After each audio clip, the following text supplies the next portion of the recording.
Feigelding. Am I pronouncing your surname correctly, Eric? Yeah, it's Feigelding. Feigelding. Sorry, Dr. Eric. Epidemiologist and senior fellow at the Federation of American Scientists at Harvard University. Like millions of other Americans, President Donald Trump will be hosting a party to celebrate Independence Day at the White House. A couple of hundred people will join Mr. and Mrs. Trump for music and fireworks on the South Lawn, but unlike last year, there won't be a display of military vehicles at the Lincoln Memorial. There will be some remarks from the president, but they're not expected to be anything like the firebrand speech he gave at Mount Rushmore yesterday. There, Mr. Trump attacked what he called a new far-left fascism and claimed that the US was witnessing a merciless campaign to wipe out our history, defame our heroes, erase our values, and indoctrinate our children. There is a growing danger that threatens every blessing our ancestors fought so hard for, struggled, they bled to secure.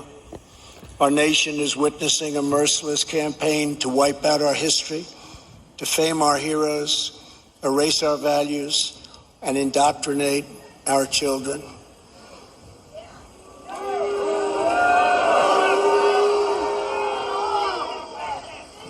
Angry mobs are trying to tear down statues of our founders, deface our most sacred memorials, and unleash a wave of violent crime in our cities.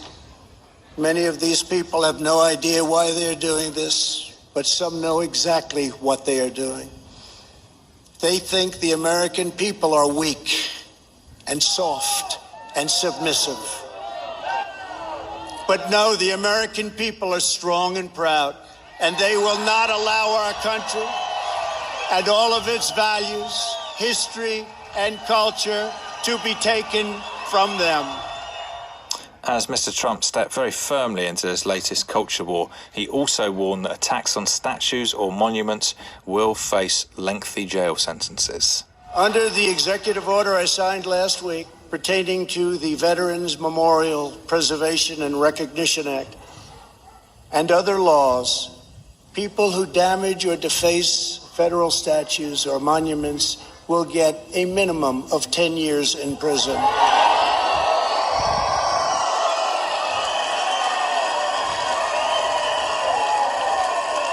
And obviously that includes our beautiful Mount Rushmore.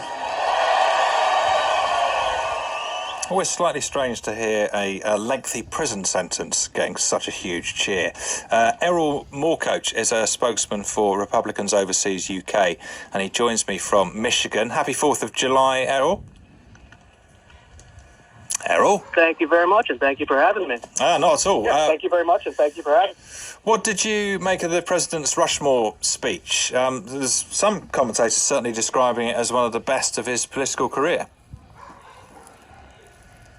Oh, I would absolutely agree, especially considering the current climate. I mean, it's so ridiculous to invoke this abstract Hegelian master slave dialectic in terms of Native Americans and the pioneers who built the West.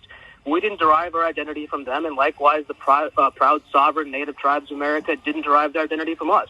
As usual, the left is distorting what was a wonderful celebration of American heritage, diversity, and tradition.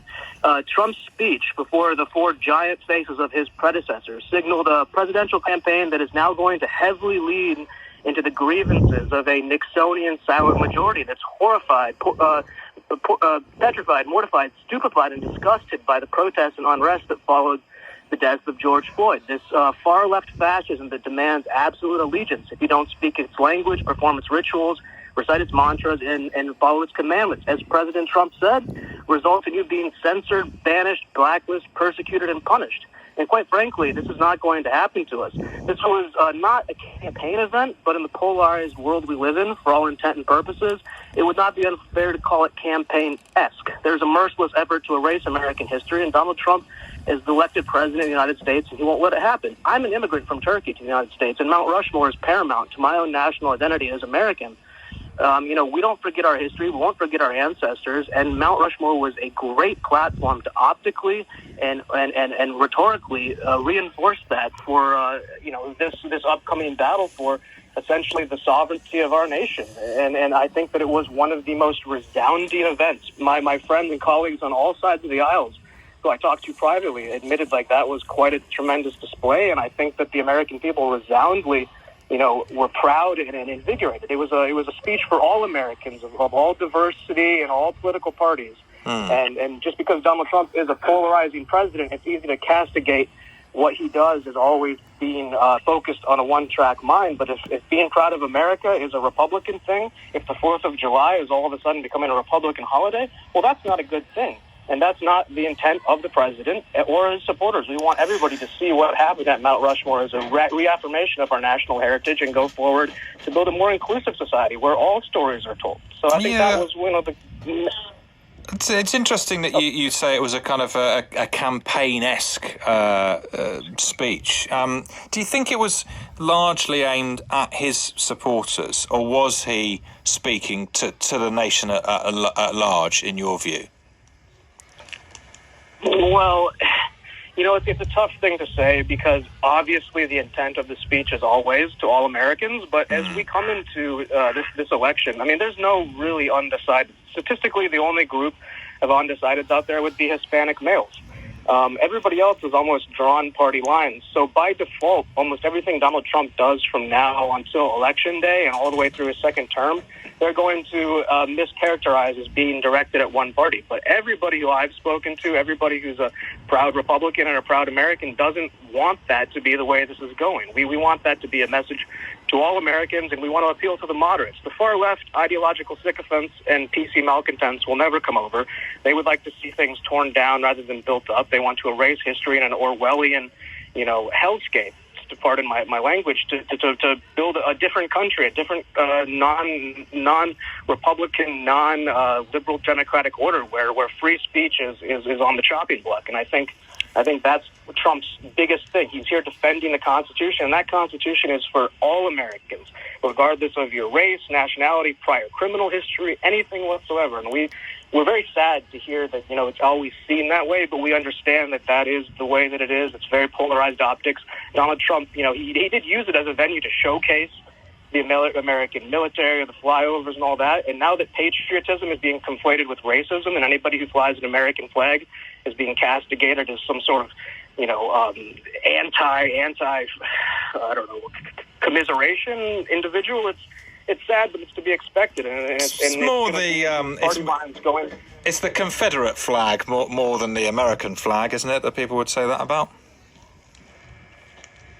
Well, here's the great thing. So I'm a historian. That's my training. The Confederate flag, if you want to take down the Confederate flag, you want to take down those Confederate statues. Keep in mind, on Arlington National Cemetery is Robert E. Lee's former estate. On the anniversary of the Civil War, there's Confederate flags put on those graves.